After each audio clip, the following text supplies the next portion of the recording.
মাসি কোথায় যাচ্ছ? মাসি এখন শাক তুলবে। তো দেখো আমাদের এখানে পুরো একদম ছেয়ে গেছে। কিসের শাক মাসি বলো তো? মিষ্টি আলু। মিষ্টি আলু, লাল আলু অনেকে বলে। হ্যাঁ। তো মাসি এখন শাক তুলবে। এই দেখো একদম যেগুলো কচি ডগা সেগুলোও নিয়ে নিও, কচি ডগাগুলো। হ্যাঁ, তো অনেক হয়েছে। তো মা বলছে জঙ্গল হয়ে যাচ্ছে, কেটে ফেলবে। তো আমি বললাম যে শাক খাওয়া যায়, শাক ভাজা একটু গন্ধ হয় কিন্তু ভালো লাগে রসুন দিয়ে ভাজা করলে।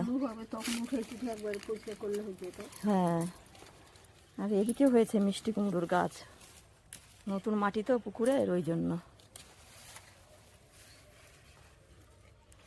সকাল সকাল ভালোই রোদ্দুর উঠেছে।